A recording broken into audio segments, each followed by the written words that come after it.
അങ്ങനെ എന്താന്ന് ചോദിച്ചാൽ അങ്ങനെ എല്ലാം ഇഷ്ടമാണ്, കഴിക്കണതിന് കുഴപ്പമൊന്നുമില്ല, എല്ലാം കഴിക്കും. പണ്ട് അമ്മ പറയായിരുന്നു എന്റെ മകന് പിന്നെ ലാസ്റ്റ് വരുന്ന സാധനങ്ങൾ ഇഷ്ടമല്ല. കോവയ്ക്ക, പാവയ്ക്ക ഇതൊന്നും കഴിക്കില്ല. പക്ഷെ ഇപ്പൊ പാവയ്ക്ക കഴിക്കും. എന്റെ ടേസ്റ്റ് കുറച്ച് മാറിയിട്ടുണ്ട്. ചില കറികൾ എനിക്ക് മത്തങ്ങ എനിക്ക് അന്നൊന്നും ഇഷ്ടമല്ല. അപ്പം അമ്മ അത് കപ്പങ്ങ എന്ന് പറഞ്ഞുകൊണ്ട് പറ്റിക്കാൻ നോക്കി. അന്ന് ഞാൻ പറ്റിക്കപ്പെട്ടിട്ടുണ്ട്, അത് വേറെ കാര്യം. പിന്നെ ഞാൻ മനസ്സിലാക്കി ഇത് കപ്പങ്ങ അല്ല മത്തങ്ങയാന്നുള്ളത്. അപ്പോൾ അമ്മ പിന്നെ ഉരുട്ടി വായി വെച്ച് തരും. അപ്പൊ അതിനൊരു ടേസ്റ്റ് ഉണ്ട്. അത് മത്തങ്ങയാണെങ്കിൽ അത് കുറെ പ്രായമായി കഴിഞ്ഞു. അതെ, എനിക്കറിയാം ചില കൂട്ടാൻ ഇഷ്ടമല്ലെന്ന് എനിക്കറിയാം. അപ്പൊ അന്ന് ഞാൻ പറയും ഞാൻ ഉരുട്ടിത്തരാൻ കേട്ടോ. അപ്പൊ അവര് ഭയങ്കര സന്തോഷാ. അപ്പൊ അങ്ങ് ഉരുട്ടി കൊടുക്കും. അപ്പൊ പിന്നെ കൂട്ടാന്റെ കുറ്റം പറയില്ല. നല്ലത് പറയാൻ വന്നപ്പോഴും അമ്മ ഓർത്തു അത് കുറച്ച് കൂടി പോകും. അപ്പൊ അത് തെറ്റൊന്നും പറയാൻ. സൈജു കുറുപ്പ് ഒരു സെറ്റിൽ ലേറ്റ് ആയിട്ട് വന്നാലും പറയരുത്. സൈജു കുറുപ്പിനെ നമ്മള് കാസ്റ്റ് ചെയ്താല് അത് പ്രശ്നമാണ് പറയണത്. എനിക്ക് ആരെങ്കിലും പറഞ്ഞറിയാനും എനിക്ക് താല്പര്യമില്ല. അങ്ങനെ ആരും പറയാൻ പാടില്ല. പിറ്റേ ദിവസം ഞാൻ വീണ്ടും 9 മണിക്ക് ശേഷം രാത്രി ഞാൻ വിളിക്കുമ്പോഴത്തേക്കും, അപ്പൊ എന്നെ വിളിക്കാൻ വേറെ മാർഗമൊന്നുമില്ല, അത് മൊബൈലൊന്നും ഇല്ല. അപ്പം അമ്മ പറഞ്ഞു നീ ഒരു കാര്യം ചെയ്യും, നീ അവിടെ ജോലി നോക്കാൻ പോയതല്ലേ, നീ തിരിച്ചു പോ. നീ അവിടെ എന്ത് പറ്റി? അച്ഛനോട് ഞാൻ പറഞ്ഞു. അപ്പം സിനിമ എന്ന് പറഞ്ഞിട്ട് അതിന്റെ പുറകെ നടക്കാൻ പറ്റില്ല, നീ അടുത്ത വണ്ടിക്ക് തിരിച്ച് നാഗ്പൂരിലേക്ക് വരാൻ പറഞ്ഞു. അമ്മ അഭിനയിച്ചോ? ഇല്ലല്ലോ. അച്ഛൻ എന്റെയും അതിന്റെ അകത്ത് രത്യ എന്ന് പറഞ്ഞ കുട്ടിയുണ്ട്. ഞങ്ങളുടെ കല്യാണ സീനില് അച്ഛനും വണ്ണത്തെ ഗസ്റ്റ് ആയിട്ട് അഭിനയിച്ചിട്ടുണ്ട്. എന്നെ വിളിച്ചിട്ട് ഞാൻ പോയില്ല.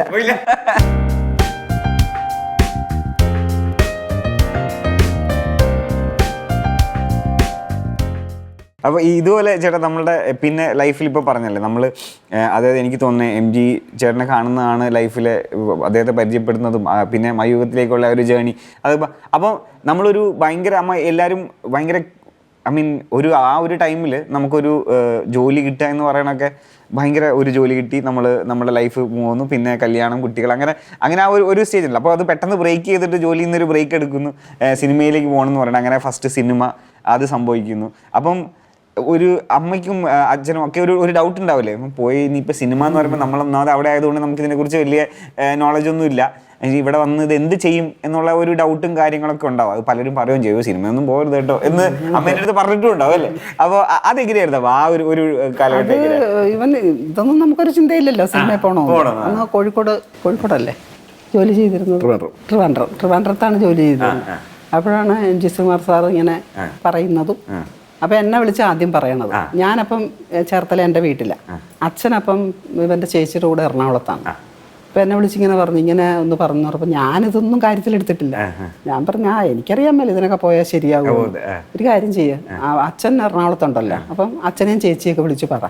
അപ്പോൾ ചേച്ചിയുടെ ഹസ്ബൻഡ് പുള്ളിക്കാരൻ ചിലപ്പോൾ ഇതിനൊക്കെ സിനിമ പോണ കാര്യമൊക്കെ പറയുമ്പോൾ ജോലിയാണ് വലുത് എന്നുള്ള ഒരു ഇതിൽ പറയും, അച്ഛനും പറയും എന്നാണ് എൻ്റെ ധാരണ. ഞാൻ പറഞ്ഞു അപ്പോൾ എൻ്റെ തലേന്ന് പോയി കിട്ടുമല്ലോ. അത് കഴിഞ്ഞ് ഞാൻ കാത്തിരിക്കുക, ആരുടെയും ഫോൺ എനിക്കില്ല. അപ്പൊ ഇവൻ ചോദിച്ച ഉടനെ അവരെല്ലാരും സമ്മതിച്ചു, അളിയനും പെങ്ങളും ഒക്കെ സമ്മതിച്ചു. അപ്പൊ എന്നെ ആരും പിന്നെ ഓരോന്നും അറിയിക്കണില്ല. ഞാൻ എന്തായാവോ പറഞ്ഞു കാണൂലെന്ന് കരുതി. പിന്നീടാ പറയണത്, അല്ല പിന്നീട് പോകാനുള്ള തയ്യാറെടുപ്പാണ്. അപ്പൊ കോഴിക്കോട് പോകണമെന്ന് പറഞ്ഞു. ആക്ച്വലി അച്ഛൻ്റെ ഒരു ഇതെന്ന് വെച്ചാല് ജോലി വിടാണ്ട്, ജോലിയാണ് അച്ഛന് മെയിൻ. സിനിമ ഒരു ജോലിയാണ്, പക്ഷെ അതൊരു നമുക്ക് കറക്റ്റ് ഒരു 9 to 6 ജോബ് അല്ലല്ലോ.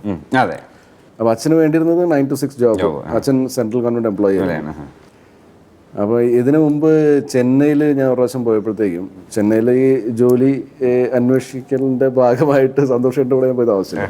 അപ്പോൾ ആ സമയത്ത് യാദൃശ്യമായിട്ട് ഒരു സംവിധായകനെ കാണുകയും, അദ്ദേഹത്തിന്റെ പേര് വിശ്വ എന്നായിരുന്നു എൻ്റെ ഓർമ്മ. ഇത് 2001 ആ സമയത്ത് കേട്ടോ, എഞ്ചിനീയറിംഗ് കംപ്ലീറ്റ് ആയ ഉടനെ അദ്ദേഹം എന്നെ കാണുകയും എന്നിട്ട് അദ്ദേഹം അഭിനയിക്കാൻ താല്പര്യമുണ്ടോയെന്ന് എന്നോട് ചോദിക്കുകയും, അപ്പം ഞാൻ അഭിനയിക്കാൻ താല്പര്യമുണ്ടോ എന്ന് ചോദിച്ചപ്പോൾ ഞാൻ ഉണ്ടെന്നും പറഞ്ഞു. അത് കഴിഞ്ഞിട്ട് പെട്ടെന്ന് ഞാൻ അപ്പം 9 മണി കഴിഞ്ഞ് അന്ന് STDക്ക് മറ്റേ ഇത് റേറ്റ് കുറവാണ്. അപ്പോൾ 9 മണിയാൻ വേണ്ടി കാത്തിരിക്കുകയാണ് ഈ ഗുഡ് ന്യൂസ് അറിയിക്കാൻ. അപ്പോൾ ഞാൻ ജോലിക്ക് വേണ്ടി ചെന്നൈ ചെന്നിരിക്കുകയാണ്. അച്ഛൻ്റെ ഒരു ഫ്രണ്ടിൻ്റെ മകൻ്റെ കൂടെയാണ് താമസിക്കുന്നത്. പുള്ളി അവിടെ ഒരു ബാങ്കിൽ വർക്ക് ചെയ്തുകൊണ്ടിരിക്കുകയാണ്, സന്തോഷമായിട്ടും. പുള്ളി രാവിലെ പോകും. അപ്പോൾ രാവിലെ തൊട്ട് ഞാൻ ഈ ഇത് നോക്കുക, പേപ്പർ നോക്കുക, എന്നിട്ട് എവിടേക്കാണ് വേക്കൻസി അതൊക്കെ അപ്ലൈ ചെയ്തുകൊണ്ടിരിക്കുന്ന പരിപാടിയാണ്. അപ്പോഴത്തേക്കാണ് ഒരു സിനിമ ഓഫർ ഇട്ടിരിക്കുന്നത്. പുള്ളി ചിലപ്പോൾ ചുമ്മാ ചോദിച്ചായിരിക്കും. ഞാൻ 9 മണി കഴിഞ്ഞിട്ട് വിളിച്ചിട്ട് അമ്മയുടെ പറയാണ്, അമ്മേ മറ്റേ സിനിമയിലെടുത്തെന്ന് പറയണ പോലെ എനിക്കൊരു സിനിമ കിട്ടി കേട്ടോ, ഞാൻ സിനിമയിൽ അഭിനയിക്കാൻ പോവാണ്. ആണോ? ആ കൊള്ളാം. അപ്പോൾ അമ്മ ഭയങ്കര ഹാപ്പിയാണ്. അത് കഴിഞ്ഞിട്ട് അമ്മയായിട്ടാണ് ഞാൻ സംസാരിച്ചത്. ഞാൻ ഫോൺ വെച്ചു. പിറ്റേ ദിവസം ഞാൻ വീണ്ടും 9 മണിക്ക് ശേഷം രാത്രി ഞാൻ വിളിക്കുമ്പോഴത്തേക്കും, അപ്പോൾ എന്നെ വിളിക്കാൻ വേറെ മാർഗമൊന്നുമില്ല, അത് മൊബൈലൊന്നും ഇല്ല. അപ്പം അമ്മ പറഞ്ഞ്, നീ ഒരു കാര്യം ചെയ്യും, നീ അവിടെ ജോലി നോക്കാൻ പോയതല്ലേ, നീ തിരിച്ചു പോ. ഞാൻ പറഞ്ഞു, എന്ത് പറ്റി? അച്ഛനോട് ഞാൻ പറഞ്ഞു, അപ്പം സിനിമ എന്ന് പറഞ്ഞിട്ടൊന്നും അതിൻ്റെ പുറകെ നടക്കാൻ പറ്റില്ല, നീ അടുത്ത വണ്ടിക്ക് തിരിച്ച് നാഗ്പൂരിലേക്ക് വരാൻ പറഞ്ഞു. അപ്പം ഞാൻ പറഞ്ഞു, അമ്മയല്ലേ ഇന്നലെ ഭയങ്കര സന്തോഷത്തോടെ എന്താണ് അടിപൊളി എന്നൊക്കെ പറഞ്ഞത്. പക്ഷെ അമ്മ അങ്ങ് മാറിയോ, ചില അച്ഛൻ താല്പര്യമില്ലായിരുന്നു. അപ്പം അച്ഛൻ്റെ അന്നോട്ട്, പക്ഷെ അത് എന്താണ് ഒന്നും സംഭവിച്ചില്ല കേട്ടോ, അത് അന്ന് പുള്ളി എന്നെ കണ്ടു, അങ്ങനെ സംഭവിച്ചൊന്നുമില്ല. അത് കഴിഞ്ഞിട്ടാണ് പിന്നെ ഇത് വന്നപ്പോഴത്തേക്കും ഞാൻ ഓർത്തിങ്ങനെ വീണ്ടും എന്താണ് അമ്മയെ ഞാൻ വിളിച്ച് പറയുന്നു. അമ്മ പിറ്റേ ദിവസം എന്നെ വിളിച്ച് പറയും, നീ മിണ്ടാണ്ട്. അപ്പോൾ എന്തായാലും ജോലി ചെയ്യുന്ന കാരണം ട്രിവാൻഡ്രത്ത് നിന്ന് തിരിച്ച് ചേർത്തലേക്ക് വരാൻ എന്തായാലും പറയില്ല. അപ്പോൾ അങ്ങനെ അച്ഛനുമായിട്ട് സംസാരിച്ചപ്പോഴത്തേക്കും അച്ഛൻ പറഞ്ഞത്, ജോലി നിലനിർത്തിക്കൊണ്ട് ലീവ് കിട്ടുവാണെങ്കിൽ നീ പോയി ചെയ്തു. അപ്പം ഞാനും പിന്നെ ആ ഒരു സ്റ്റാൻഡിലെത്തി. എന്നിട്ട് പിന്നെ ലീവ് കിട്ടി. അത് അന്നത്തെ എൻ്റെ ബോസും പിന്നെ ചീഫ് ഓപ്പറേറ്റിംഗ് ഓഫീസർ ഇളങ്കോ സാറും, എൻ്റെ ബോസ് അലക്സ് ജെയിംസ് മുരിക്കൻ എന്ന് പറഞ്ഞാൽ അദ്ദേഹം ഒരു കേരളക്കാരനായിരുന്നു. പക്ഷേ he was brought up in Chennai. പുള്ളിക്ക് മലയാളം സിനിമ എന്ന് പറഞ്ഞാൽ വലിയ ഐഡിയ ഇല്ല. മമ്മൂട്ടി സാറിനെയും ലാലേട്ടനെയും മാത്രമേ അറിയുള്ളൂ, ബാക്കി ആരെയും അറിയില്ല പുള്ളിക്ക്. പുള്ളി മലയാളം സിനിമ കാണാറില്ല. അപ്പോൾ പുള്ളി എന്നോട് പറയും, എന്താണ്, നീ സിനിമയ്ക്ക് പറ്റിയ ആളല്ല, നീ കോർപ്പറേറ്റ് സെയിൽസിന് പറ്റിയ ആളാണ്, നീ വെറുതെ പോവല്ല് ജോലി വിട്ടിട്ട്. അപ്പോൾ ഞാൻ അലക്സിൻ്റെ പറയും, അലക്സ് എനിക്കൊന്ന് എന്താണ് ലീവ്, എനിക്ക് ജോലി ഒന്നുമില്ല അങ്ങനെ പറഞ്ഞ അങ്ങനെ അലക്സ് എനിക്ക് റെഡിയാക്കി തന്നു കേട്ടോ. അലക്സ് എൻ്റെ ജോലി ചെയ്തുകൊണ്ട് അലക്സ് എനിക്ക് എന്താണ് എന്നെ വിട്ടു. അപ്പൊ അമ്മേന്റെ ഏത് സ്റ്റേജിൽ അമ്മേന്റെ അടുത്ത് പറയുന്ന, അമ്മ ഇങ്ങനെ ഞാൻ ഓഡീഷന് പോവാണെന്ന് അമ്മേനോട് എന്തായാലും പറയല്ലോ, അച്ഛനോട് ഓഡീഷന് പോയ കാര്യം എനിക്കൊന്നും ഞാൻ പറഞ്ഞില്ലെന്ന് തോന്നുന്നല്ലേ, ഇതെല്ലാം കഴിഞ്ഞാണ് പറയുന്നത്. അപ്പൊ അമ്മ എന്താ പറഞ്ഞപ്പോ, അമ്മ സിനിമ എന്ന് പറഞ്ഞ സിനിമയിൽ അഭിനയിക്കാൻ പോകുമെന്ന് പറഞ്ഞപ്പോ നമുക്കൊരു സന്തോഷമുണ്ട്. പക്ഷെ ഈ പറഞ്ഞ പോലെ ഒരു ഉള്ളിലൊരു വിഷമമുണ്ട്. കാരണം ജോലി വിട്ടിട്ട് പോണതില് ബുദ്ധിമുട്ടുണ്ടായത്. ജോലി വിടാണ്ടാണെന്ന് പറഞ്ഞപ്പോ കുഴപ്പമില്ല. അപ്പൊ ഈ ആ സിനിമ ആ ഒരു മെമ്മറീസ് ഒക്കെ എന്തായാലും അമ്മയുടെ അടുത്ത് ഷെയർ ചെയ്തിട്ടുണ്ടാവല്ലോ ചേട്ടാ. ഫസ്റ്റ് മൂവിയാണ് അമ്മ അഭിനയിച്ചല്ലോ.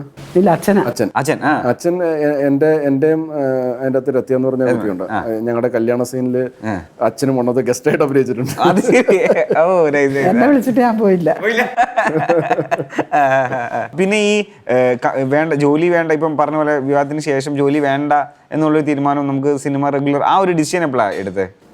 സിനിമയിലേക്ക് കയറാൻ ഇനി ഇത് തന്നെയാണ് നമ്മള് സെറ്റ്, ഇത് തന്നെയാണ്. അത് സെയിൽസിന്റെ പ്രഷറിന്റെ ഒരു പീക്ക് എത്തി. എന്നെ സംബന്ധിച്ച് ആ ഒരു പീക്ക് എത്തി കഴിഞ്ഞപ്പോഴത്തേക്കും എനിക്ക് തോന്നി ഇനിയിപ്പം നമ്മള് ഇതിലേക്ക് കടക്കുമായിരിക്കും നല്ലത്. എന്നുവെച്ചാൽ ഇത് നമുക്ക് ഇടയ്ക്കൊക്കെ ഒരു 2 മാസം കൂടുമ്പോൾ ഒരു സിനിമ കിട്ടിയാലും മതി, നമുക്ക് ജീവിച്ചു പോകാൻ പറ്റുമെന്നൊക്കെ ഉള്ളൊരു സാധനം.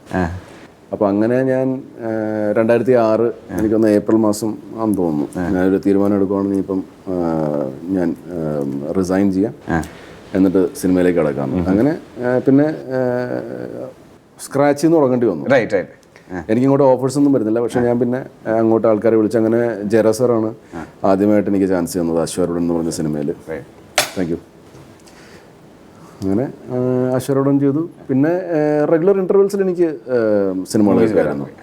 അപ്പോൾ ആ സമയത്ത് ഞാൻ നമ്മുടെ എറണാകുളത്ത് എവന്യൂ സെൻട്രൽ ഹോട്ടലിൻ്റെ കുറച്ച് അടുത്താണ് താമസിക്കുന്നത്.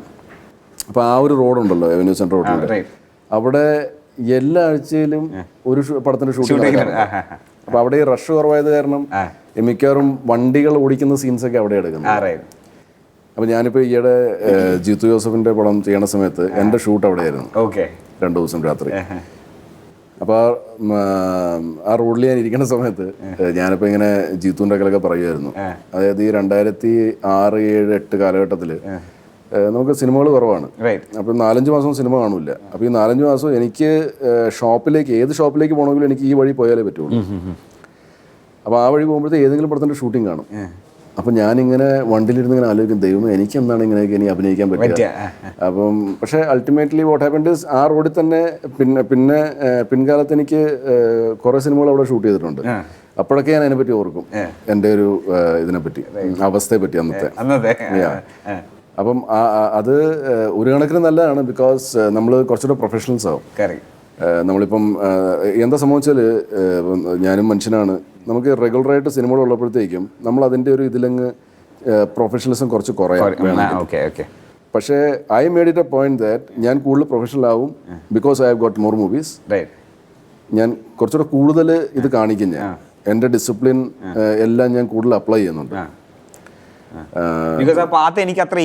അത്ര ഈസി അല്ലായിരുന്നു. അപ്പോൾ എനിക്ക് തിരിച്ച് വീണ്ടും ആ അവസ്ഥയിലേക്ക് പോകാൻ താല്പര്യമില്ല.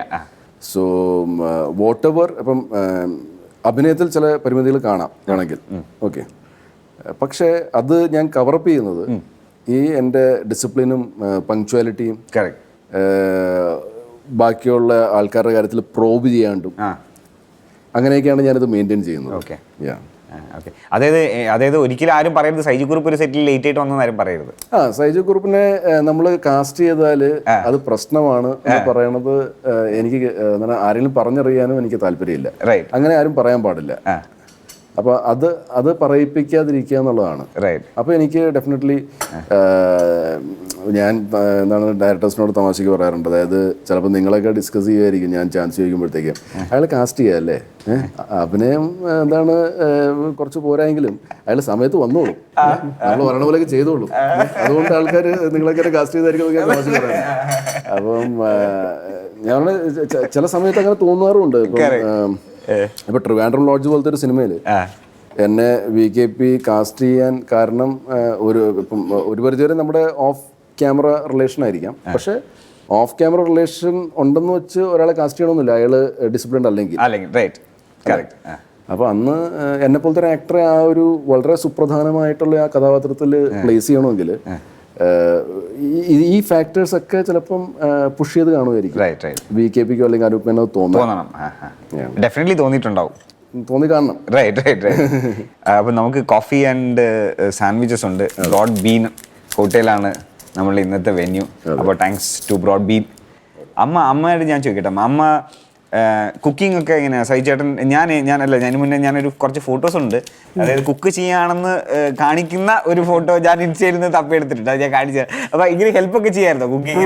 ഹെൽപ്പ് ചെയ്യാനൊക്കെ വന്നിരിക്കും, അവന് ഇഷ്ടമായിരുന്നു, എന്തെങ്കിലുമൊക്കെ ചെയ്യാൻ ഇഷ്ടമായിരുന്നു. ഏതാ ഫേവറേറ്റ്? എപ്പോൾ കൊടുത്താലും എന്താ പറയാ കഴിക്കാൻ റെഡി ആയിട്ടുള്ള ഒരു ഫുഡ് ഏതാ? അങ്ങനെ എന്താന്ന് ചോദിച്ചാൽ അങ്ങനെ എല്ലാം ഇഷ്ടമാണ്, കഴിക്കണതിന് കുഴപ്പമൊന്നുമില്ല, എല്ലാം കഴിക്കും. പണ്ട് അമ്മ പറയായിരുന്നു, എൻ്റെ മകന് പിന്നെ ലാസ്റ്റ് വരുന്ന സാധനങ്ങൾ ഇഷ്ടമല്ല, കോവയ്ക്ക, പാവയ്ക്ക, ഇതൊന്നും കഴിക്കില്ല. പക്ഷെ ഇപ്പൊ പാവയ്ക്കൊക്കെ കഴിക്കും. എന്റെ ടേസ്റ്റ് കുറച്ച് മാറിയിട്ടുണ്ട്. ഇവിടെ കൊച്ചിലേനൊന്നും കഴിക്കില്ല. എന്തെങ്കിലും അവിടെയൊക്കെ കൂടുതലും അതൊക്കെ കിട്ടുള്ളൂ. വെണ്ടയ്ക്ക, പാവയ്ക്ക, കോവയ്ക്ക ഇതൊന്നും തരരുതെന്ന് പറയും. വെണ്ടയ്ക്ക കഴിക്കില്ല. ശരി. അപ്പൊ ഞാൻ ചോദിച്ചു പിന്നെ എന്ത് തരുന്നില്ല, ഇതൊക്കെയാണ് കൂടുതലൂടെ കിട്ടുന്നത്, ഇതൊന്നും എനിക്ക് വേണ്ട. അത് ശരി. അല്ലെ ഇപ്പം അമ്മേനോട് എന്തെങ്കിലുമൊക്കെ പറഞ്ഞേ ഒന്ന് പിണങ്ങിയ ഒന്ന് തിരിച്ചൊന്ന് സോപ്പിടാൻ അമ്മ ഉണ്ടാക്കി കൊടുക്കുന്ന ഒരു ഡിഷ് ഉണ്ടാവല്ലോ, നീ ഇത് കഴിക്ക്, അങ്ങനെ ഒരു അങ്ങനെ പിണക്കമൊന്നും ഞങ്ങൾ തമ്മിലുണ്ടായിട്ടില്ല, വളരെ ചുരുക്കേ ഉള്ളൂ. പിണക്കവും പ്രശ്നമൊന്നുമില്ല. ഇല്ല. അമ്മയ്ക്ക് എന്താ ഫേവറേറ്റ് തോന്നുന്നത് സൈചേട്ടാ ഫുഡില്? അമ്മയ്ക്ക് ഫുഡിൽ അമ്മ എന്ത് കഴിക്കും. ഇപ്പൊ എന്റെ കാര്യം പറഞ്ഞ പോലെയാണ്, എനിക്ക് പിന്നെയും ചോയ്സസ് ഉണ്ട്. അമ്മ എന്ത് കഴിക്കും. എനിക്ക് ചില ഇതൊന്നും എനിക്ക് ഇഷ്ടമല്ലായിരുന്നു. ഈ അമ്മ ഉണ്ടാക്കുന്ന തന്നെ ചില കറികൾ എനിക്ക് മത്തങ്ങ എനിക്ക് അന്നൊന്നും ഇഷ്ടമല്ല. അപ്പം അമ്മ അത് കപ്പങ്ങ പറഞ്ഞുകൊണ്ട് പറ്റിക്കാൻ നോക്കി. അന്ന് ഞാൻ പറ്റിക്കപ്പെട്ടിട്ടുണ്ട്, അത് വേറെ കാര്യം. പിന്നെ ഞാൻ മനസ്സിലാക്കി ഇത് മത്തങ്ങയാന്നുള്ളത്. അപ്പം മത്തങ്ങ വയ്ക്കുമ്പോഴത്തേക്കും അപ്പം അച്ഛനും ചേച്ചിക്ക് ഭയങ്കര അമൃതമാണ് മത്തങ്ങ എന്ന് പറഞ്ഞാൽ. എനിക്കിഷ്ടമല്ല. അപ്പൊ നമുക്കിന്നെ വോയിസ് ഒന്നും ഇല്ലല്ലോ, നമ്മൾ ഏറ്റവും ചെറുതല്ലേ. അപ്പോൾ അമ്മ പിന്നെ ഉരുട്ടി വായി വെച്ച് തരും. അപ്പൊ അതിനൊരു ടേസ്റ്റ് ഉണ്ട്. അത് മത്തങ്ങയാണെങ്കിൽ അത് കുറെ പ്രായമായി കഴിഞ്ഞു. അതെ, എനിക്കറിയാം ചില കൂട്ടാൻ ഇഷ്ടമല്ലെന്ന് എനിക്കറിയാം. അപ്പൊ അന്ന് ഞാൻ പറയും ഞാൻ ഉരുട്ടിത്തരാൻ കേട്ടോ. അപ്പൊ അവന് ഭയങ്കര സന്തോഷ. അപ്പൊ അങ്ങ് ഉരുട്ടി കൊടുക്കും. അപ്പൊ പിന്നെ കൂട്ടാന്റെ കുറ്റം പറയില്ല. അടിപൊളി. ഈ എന്തെങ്കിലുമൊക്കെ പരീക്ഷണങ്ങളൊക്കെ ചെയ്യുമോ ഇടയ്ക്ക് മറ്റേ കുക്ക് ഒന്ന് എന്തെങ്കിലുമൊക്കെ നേരത്തെ ചെയ്യുമായിരുന്നു, ഇപ്പൊ ഒന്നും അങ്ങനെ ചെയ്യാറില്ല. ചെയ്യുന്നുണ്ടെങ്കിലും പണ്ട് ഒരുപാട് പരീക്ഷണം. ഇപ്പം അമ്മയച്ഛനും ഒക്കെ ചേച്ചി നാട്ടിലായിരുന്നു. അപ്പൊ അമ്മയച്ഛനും എന്നെ ഒറ്റയ്ക്ക് അവിടെ ആക്കിയിട്ട് ഇവര് ഇടയ്ക്ക് എന്താണ് ഇവിടെ നാട്ടിൽ വരും. അപ്പൊ പിന്നെ ഞാനും എൻ്റെ ഫ്രണ്ട്സിന്റെ ഏരിയയാണ് എൻ്റെ വീട്. അപ്പൊ നമ്മൾ എന്തെങ്കിലുമൊക്കെ മേടിച്ച് നമ്മൾ തന്നെ കുക്ക് ചെയ്യുമായിരുന്നു. അപ്പൊ നമ്മുടെ ഒരു സ്ഥിരം എന്ന് പറഞ്ഞാല് മുട്ടക്കറിയാണ്. അപ്പൊ ഈ മുട്ടക്കറിയുടെ ഒരു പ്രശ്നം എന്ന് വെച്ചാൽ ഈ മുട്ട എപ്പോഴാണ് ഇത് കറക്റ്റായിട്ട് പുഴുങ്ങി വരുന്നതെന്നുള്ള നമുക്ക് അറിയില്ല. അപ്പൊ ഇത് ചിലപ്പോൾ ഇത് എടുക്കുന്ന സമയത്ത് തോടെടുക്കുന്ന സമയത്ത് ഇതിലൂടെ മുട്ടയും കൂടെ വരും. അപ്പൊ അങ്ങ് ഭയങ്കര ഇറിറ്റേഷൻ ആണ്. വെച്ചാൽ നമ്മളിത് നല്ല റൗണ്ടിൽ എന്തായാലും കഴിക്കാനുള്ളതെന്നുള്ളത് വേറെ വിഷയം, പക്ഷെ ഇത് കറക്റ്റ് റൗണ്ടിൽ തന്നെ വരണം. അപ്പൊ അതൊക്കെ ഭയങ്കര പ്രശ്നമായിരുന്നു. അപ്പം ചില നമ്മുടെ ഫ്രണ്ട്സ് അവര് തൊലിച്ചാൽ അത് ശരിയാവില്ല. അപ്പൊ അവരെ കൊണ്ട് സമ്മതിക്കില്ല. നമ്മൾ തന്നെ അതിരുന്ന് ഇപ്പം എന്താണ് കൂട്ടുകാരുള്ളപ്പോഴത്തേക്ക് ചിലപ്പോൾ 6 പേരൊക്കെ കാണും. അപ്പൊ 12 മുട്ട വേണമല്ലേ, 2 മുട്ട വെച്ച് ഇത് ഞാൻ തന്നെ ഇരുന്ന് മനസ്സിലായില്ലേ. പല പരിപാടികളാണ്. ഞാൻ അമ്മയുടെ ചോദിക്കട്ടെ, അപ്പൊ നമ്മുടെ എപ്പോഴും ആൺകുട്ടികൾ എന്ന് പറയുന്നത് നമ്മുടെ ഫാദറിന്റെ ഒരു റിഫ്ലക്ഷൻ ആയിരിക്കും എന്ന് പറയും. അപ്പൊ അമ്മയ്ക്ക് എന്തൊക്കെ ക്യാരക്ടേഴ്സ് അങ്ങനെ സഹിച്ചായിട്ടുള്ള ചോദിക്കുന്നത്? കറക്റ്റ് അച്ഛനെ പോലെ തന്നെയാണ് ഹാബിറ്റുകൾ എന്ന്? അച്ഛനെ പോലെ തന്നെയാണ് ശരിക്കും ആളും ഇരിക്കണത്. പിന്നെ സ്വഭാവം എന്ന് പറയാനായിട്ട് അങ്ങനെ അച്ഛന്റെ സ്വഭാവം കുറച്ച് തെറ്റൊന്നും പറയാനില്ല.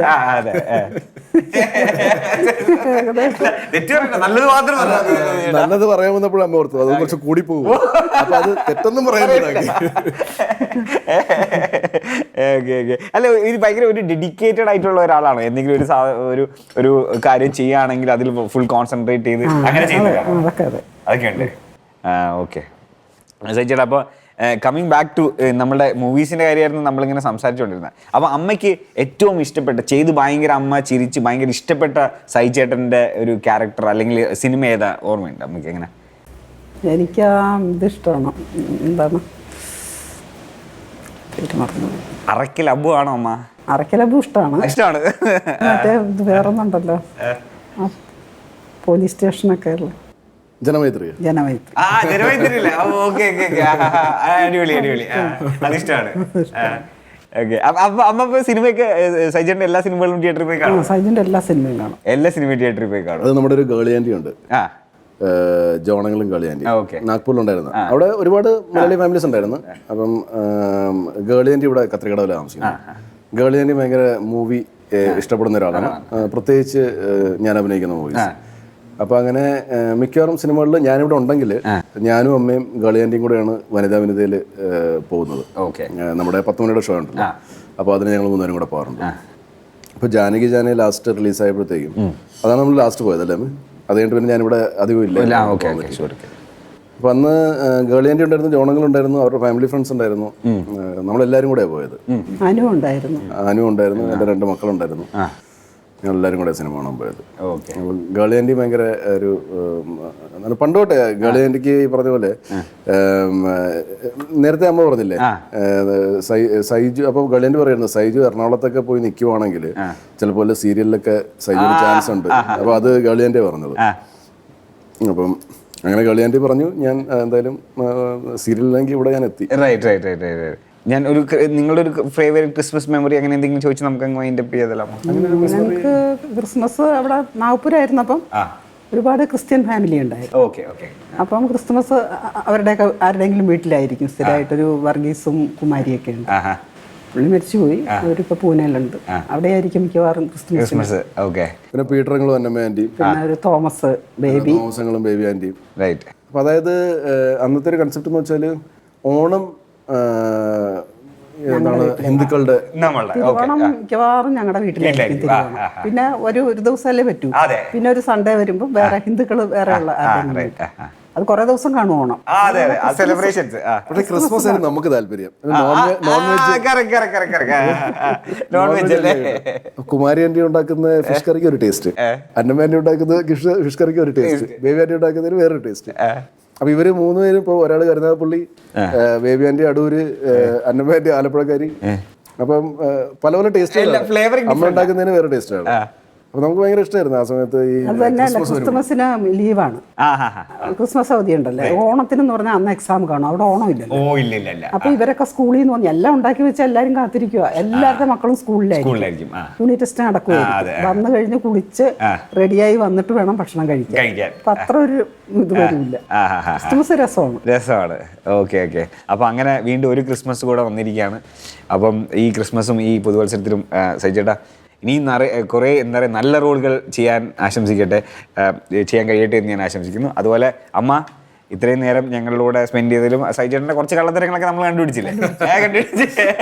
അതിന് അപ്പോൾ അമ്മ താങ്ക് യു സോ മച്ച് അമ്മ. അപ്പം ഒരു happy new year and A very happy Christmas. And wishing Litwin and your family a very happy Christmas and a very prosperous new year. Thank you ചേട്ടാ. കൗമുദി ടിവിയുടെ എല്ലാ പ്രേക്ഷകർക്കും എൻ്റെയും എൻ്റെ അമ്മയുടെയും ക്രിസ്മസ് പുതുവത്സര ആശംസകൾ.